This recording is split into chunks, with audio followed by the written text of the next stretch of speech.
Now, she took on Lord Voldemort and lived to tell the tale, but now Harry Potter star Bonnie Wright is back, and this time she's saving the planet. And that's a big one. That is a big one. Good morning, Bonnie Wright. How are you doing?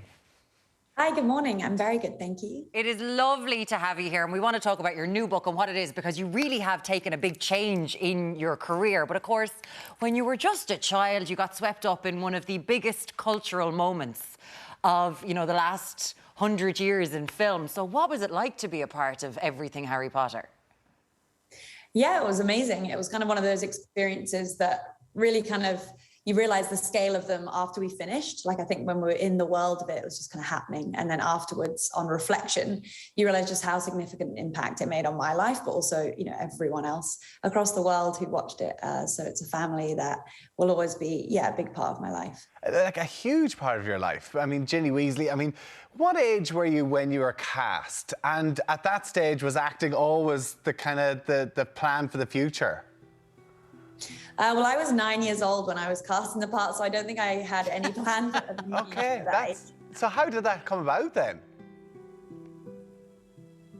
Oh, can you hear us? Oh, it's okay. Sorry, We'll Bonnie. just watch this Harry Potter bit. We're a bit frozen. And she can't see that we're showing the bit where she has to shift Daniel Radcliffe. Oh, Harry. Oh, Harry. Oh, no, we've lost Bonnie there. But we've lost Bonnie.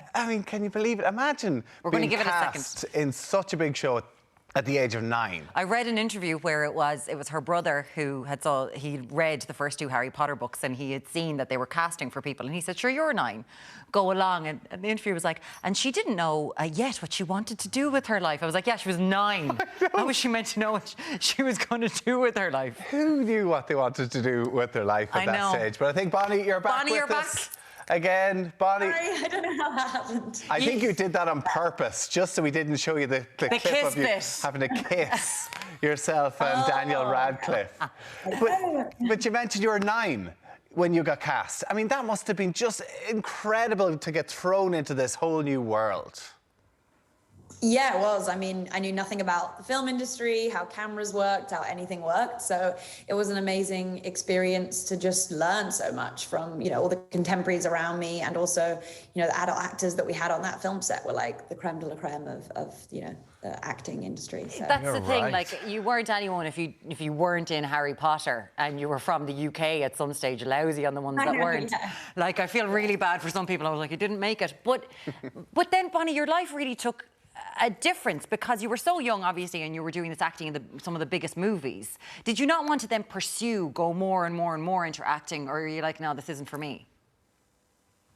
I guess I was always someone who liked to understand how everything works. And for me, when you're acting, you're obviously in just one part of the filmmaking process. There's obviously pre-production, development, writing, and then the post-production as well as the shoot. So I was always someone who was really fascinated by how all the little parts make a whole, which is kind of why I ended up being more fascinated at this moment in sort of directing and writing, just because you can kind of be there through the story.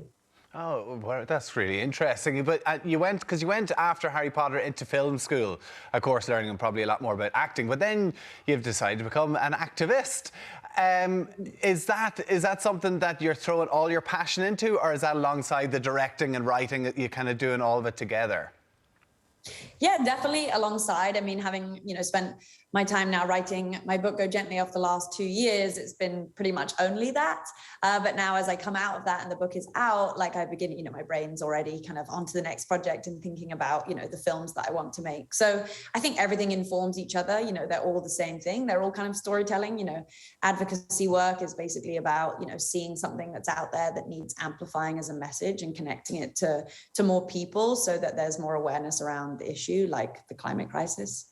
And because, Bonnie, you're very, very involved in this. You're a member of Greenpeace. You've been on the boats. You've gone monitoring plastic in oceans. What sparked this passion to try to do something about the destruction of our planet?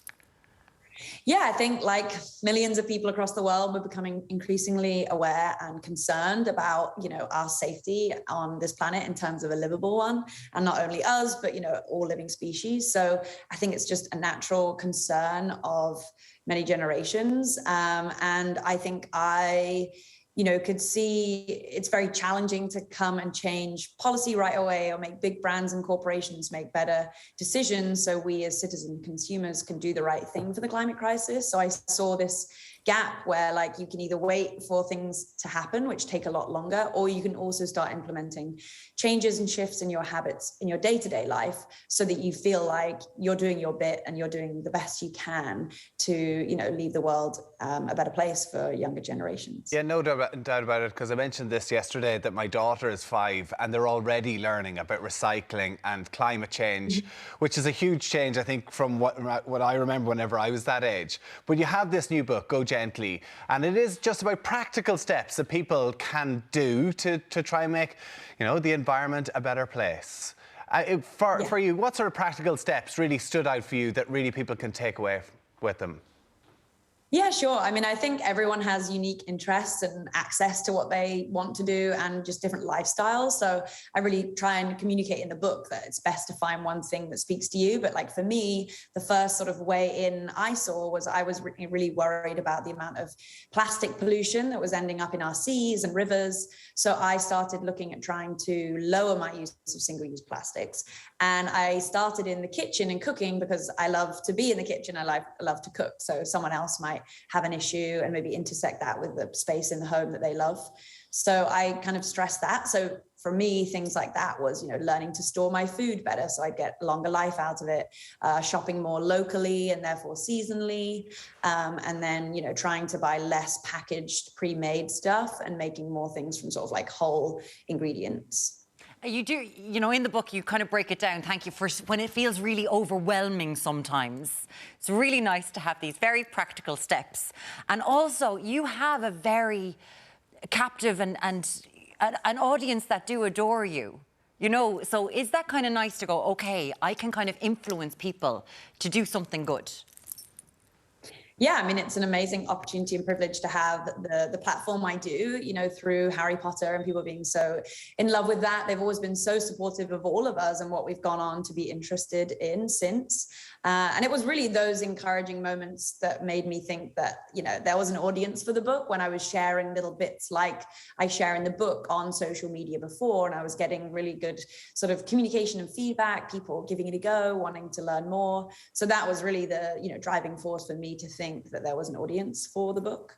So yeah, it's exciting to have that opportunity to share it with Absolutely. Well, listen, Bonnie, we know you're just off. You're a world tour at the minute, back from America. You've been all over the UK as well. Listen, thank you so much for talking to us. Of course, your book is called Go Gently, Actionable Steps to Nurture Yourself and the Planet ahead, of course, Earth Day on the 22nd of April. That's when it was launched. It was launched last month. Bonnie, thanks a million for chatting to us. We'll talk to you later. Best of luck with the book. Thank you so much. Yeah, that's past, isn't it? Of course it is, yes. I was looking there, I was like, don't read what's directly in front of you. We are going to do an Anchorman someday, just to see if he says it. Just to see if he does. Will San Diego. San Diego. Now. Don't trust what you read sometimes.